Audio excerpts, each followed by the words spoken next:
Hello, नमस्कार श्रोताओं। अब स्टूडियो की घड़ी में समय हो चला है 8:30 और मैं हूं आपका पसंदीदा कार्यक्रम स्पोर्ट्स कैन कार्यक्रम लेकर के दिव्या तोमर। और मेरे साथ खेल समाचारों पर बातचीत करने के लिए हैं खेल विशेषज्ञ हमारी मोना पार्थसारथी।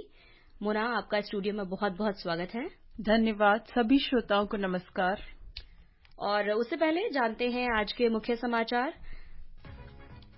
भारत और ऑस्ट्रेलिया के बीच पहले क्रिकेट टेस्ट मैच में ऑस्ट्रेलिया 177 रन पर सिमट गई। भारत ने आज का खेल समाप्त होने तक 1 विकेट पर 77 रन बनाए। अंतर्राष्ट्रीय महिला क्रिकेट टी20 वर्ल्ड कप 2023 की शुरुआत 10 फरवरी से हो रही है। विश्व टेस्ट क्रिकेट चैंपियनशिप 7 से 11 जून के बीच इंग्लैंड के ओवल में खेली जाएगी। और 5वां खेलो इंडिया युवा खेल 11 फरवरी को समाप्त होगा। महाराष्ट्र 112 पदकों के साथ शीर्ष स्थान पर। तो वो ना बात करते हैं आज के भारत ऑस्ट्रेलिया टेस्ट मैच की। आप भारत और ऑस्ट्रेलिया के बीच जो बॉर्डर गावस्कर सीरीज का जो इंतजार था बेसिकली खत्म हो चुका है। और रविंद्र जडेजा की वापसी को आप किस तरीके से देखती हैं?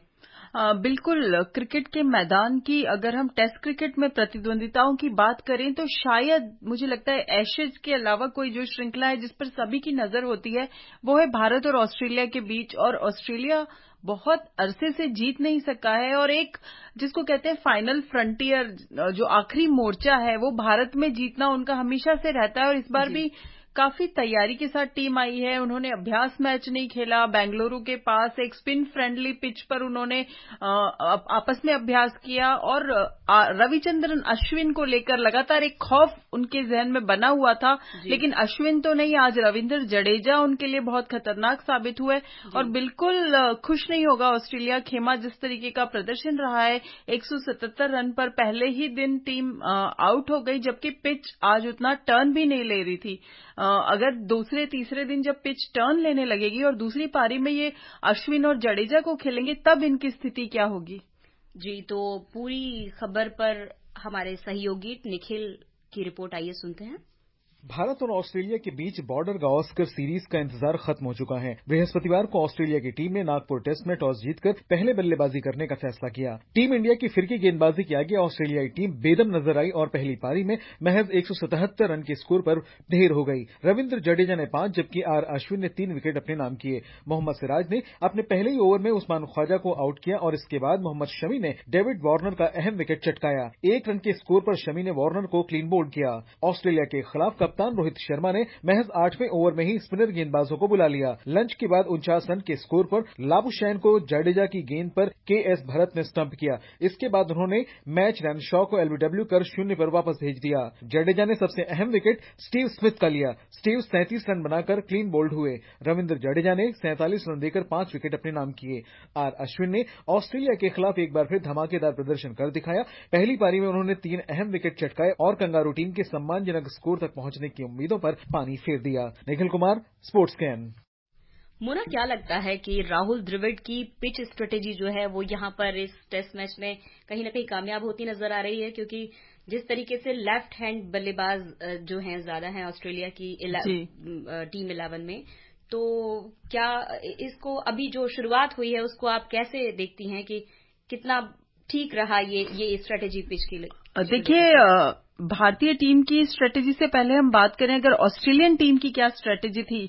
उन्हें बिल्कुल ये अंदेशा था कि भारत ने, क्योंकि नागपुर को लेकर हमेशा से एक रहता है खटका कि वहां की पिच कैसे बिहेव करेगी, तो यहां पर उम्मीद ये जताई जा रही थी कि पहले ही दिन से पिच टर्न लेना शुरू कर देगी और इस पर भारत चौतरफा स्पिन आक्रमण लेकर उतरेगा। रविचंद्रन अश्विन है, रविंद्र जडेजा है, फिर अक्षर पटेल और Kuldeep Yadav China man bowler, लेकिन इस मैच में नहीं खेले। लेकिन उस पूरी उम्मीदों को एक तरफ रखते हुए जो पिच का बिहेवियर था आज बहुत ही स्ट्रेंज था। और ऑस्ट्रेलिया के बल्लेबाज पीटर हैंड्सकॉम्ब ने बाद में कहा भी कि पिच ने उन्हें चकमा दे दिया। जो वो उम्मीद करते जा रहे थे, वो होता है ना कि अब तैयारी एग्जाम में कुछ और करके जाए और आउट ऑफ सिलेबस कुछ आ जाए, तो तैयारी वो रविचंद्रन अश्विन की ऑफ स्पिन को खेलने की करके गए थे और सामने रविंद्र जडेजा आ गए। और जडेजा की यहाँ तारीफ करनी पड़ेगी, लंबे समय बाद उन्होंने वापसी की है। इससे ठीक पहले सौराष्ट्र के लिए रणजी मैच खेला था उन्होंने और 7 विकेट भी लिए थे उस मैच में, तो पूरे फॉर्म में थे। और जडेजा एक ऐसे एक खिलाड़ी नहीं, एक पूरा पैकेज है वो, बल्लेबाजी हो, गेंदबाजी हो, क्षेत्र रक्षण हो, तो उन पर जो भरोसा था, जैसे 8वें ओवर में स्पिनरों को गेंद सौंप दी थी रोहित शर्मा ने, तो स्पिनरों ने उस भरोसे को बिल्कुल उस पर खरे उतरे हैं।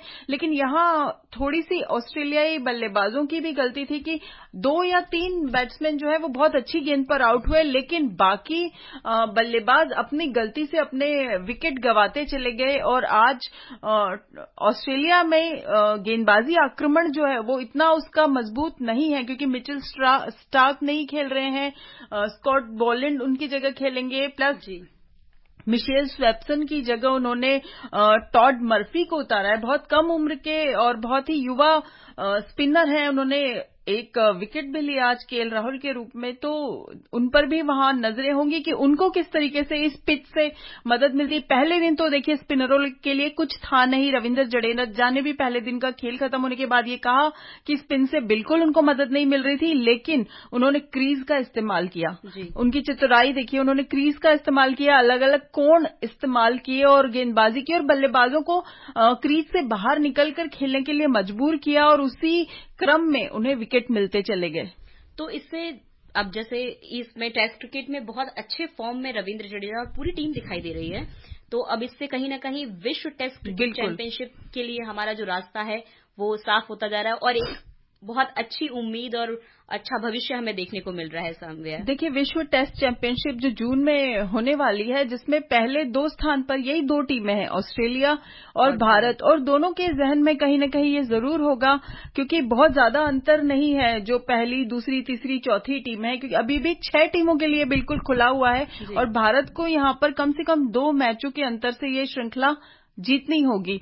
तो भारत की नजरें पहले ही मैच से इस पर है, क्योंकि पिछली बार न्यूजीलैंड से हम हार गए थे विश्व टेस्ट चैंपियनशिप।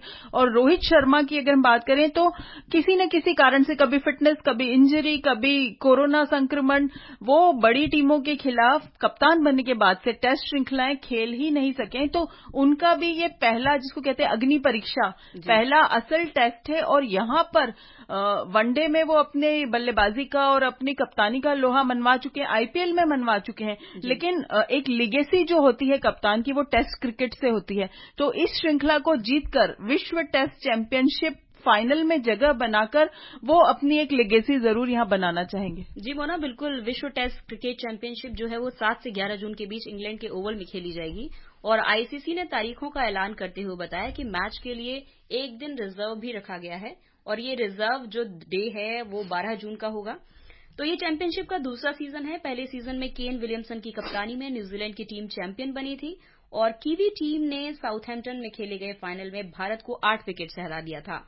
मौजूदा सीजन के फाइनल की रेस में ऑस्ट्रेलिया और भारत सबसे आगे हैं, जैसा कि आपने बताया ही। और विश्व टेस्ट चैंपियनशिप के पॉइंट टेबल में ऑस्ट्रेलिया 75.56% पॉइंट के साथ नंबर 1 पर है, जबकि भारत 58.93% पॉइंट के साथ दूसरे नंबर पर है। वर्तमान स्थिति के अनुसार ऑस्ट्रेलिया की टीम लगभग फाइनल में प्रवेश कर चुकी है और भारत फाइनल से 2 जीत दूर है। तो ये 2 जीत का मुकाबला आपको क्या लगता है टेस्ट क्रिकेट में, ये इस तरीके से ये कहीं ना कहीं हम इसको पूरा कर लेंगे? क्या संभावनाएं आपको दिखती हैं? देखिए, बॉर्डर गावस्कर ट्रॉफी में अगर भारत के पिछले रिकॉर्ड को हम देखें तो भारतीय टीम का प्रदर्शन बहुत ही अच्छा रहा है। ऑस्ट्रेलिया पहले ही से मनोवैज्ञानिक दबाव में है, क्योंकि लंबे अरसे से अपनी धरती पर भी वो भारत के खिलाफ नहीं जीत पाई, और भारत को भारत की धरती पर हराना तो किसी भी टीम के लिए, किसी भी टेस्ट टीम के लिए सबसे बड़ी करियर की चुनौती है। तो बहुत सारे करियर यहाँ बनेंगे, बहुत सारे करियर यहाँ बिगड़ेंगे, बहुत सारे नए सितारे उभरेंगे, और बहुत सारे नामी गिरामी सितारे जो है वो जमींदोज भी इसी श्रृंखला में होंगे। अब बात करते हैं मोना, अंतर्राष्ट्रीय महिला क्रिकेट T20 वर्ल्ड कप 2023 की 10 फरवरी से शुरू हो रहा है, और 10 टीमों के इस टूर्नामेंट की मेजबानी दक्षिण अफ्रीका कर रहा है।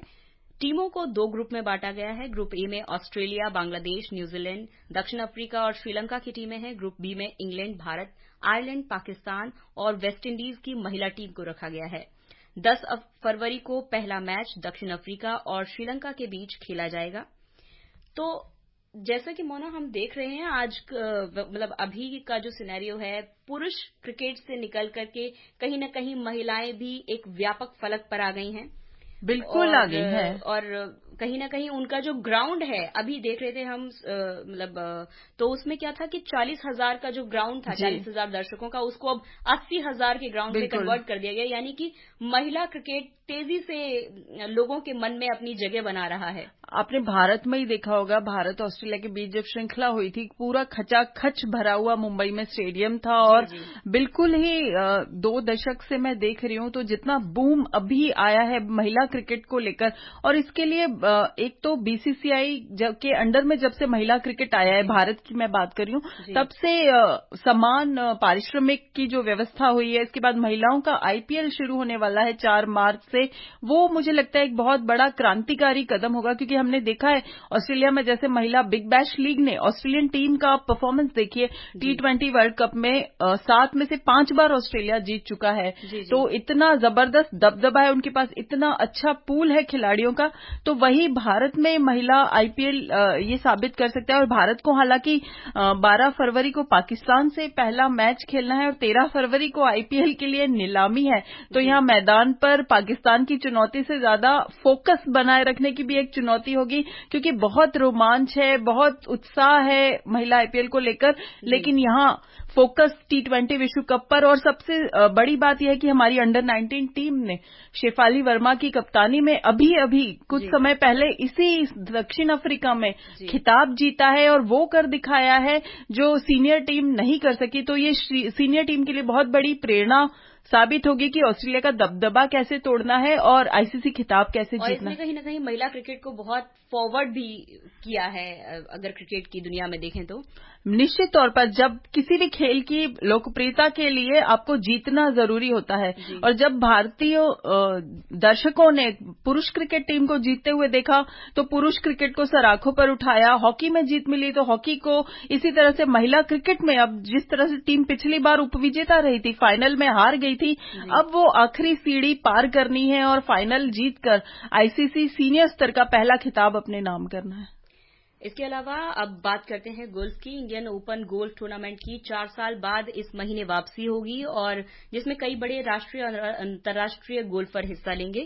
कोविड-19 के बाद वापसी करते हुए इस टूर्नामेंट की इनामी राशि में भी इजाफा किया गया है। गुरुग्राम के डीएलएफ गोल्फ एवं कंट्री क्लब में 23 से 26 फरवरी तक होने वाला ये टूर्नामेंट पिछली बार इसी स्थल पर 2019 में खेला गया था। भारत की अंडर 20 महिला राष्ट्रीय फुटबॉल टीम कल से चेन्नई में प्रशिक्षण शिविर फिर से शुरू करेगी। ये टीम अगले महीने होने वाले एएफसी अंडर 20 महिला एशियाई कप क्वालीफायर की तैयारी करेगी। भारत को क्वालीफायर के ग्रुप एफ में रखा गया है, जिसमें मेजबान वियतनाम समेत सिंगापुर और इंडोनेशिया शामिल हैं। मोना, फुटबॉल की बात करें तो हम भारत की तैयारी को किस तरीके से देख सकते हैं इसमें? देखिए, जैसे अभी हमने क्रिकेट की बात की कि अंडर 19 जूनियर लेवल के टूर्नामेंट पर में अच्छा प्रदर्शन करने से खेल को क्या फायदा हो सकता है, इसी तरह हर खेल पर ये बात लागू होती है कि फुटबॉल में भी जो सीनियर स्तर पर खिलाड़ियों का पूल है, आज आप भारतीय खिलाड़ियों को देखिए विदेशी लीग जाकर फुटबॉल की खेल रही हैं, तो ये पूल, इसी पूल में से वो खिलाड़ी निकलते हैं और सही समय पर तलाशने और तराशने की जरूरत होती है। जी, मध्य प्रदेश में खेलो इंडिया युवा खेल के 10वें दिन कुश्ती में महाराष्ट्र ने तैराकी में दबदबा बनाए रखा, जबकि कुश्ती में हरियाणा का दबदबा रहा। मध्य प्रदेश के अजय बाबू ने भारोत्तोलन में नया रिकॉर्ड बनाया। 5वां खेलो इंडिया युवा खेल 30 जनवरी को शुरू हुआ था और 11 फरवरी को समाप्त होगा। 39 स्वर्ण, 39 रजत और 34 कांस्य पदक सहित 112 पदकों के साथ महाराष्ट्र शीर्ष स्थान पर है, जबकि 28 स्वर्ण सहित 75 पदकों के साथ हरियाणा दूसरे स्थान पर है। मोना, स्टूडियो में आप आई, आपका बहुत बहुत धन्यवाद। इसी के साथ हम श्रोताओं से विदा लेते हैं। अनुमति दीजिए स्पोर्ट्स कैन में दिव्या तोमर को। धन्यवाद।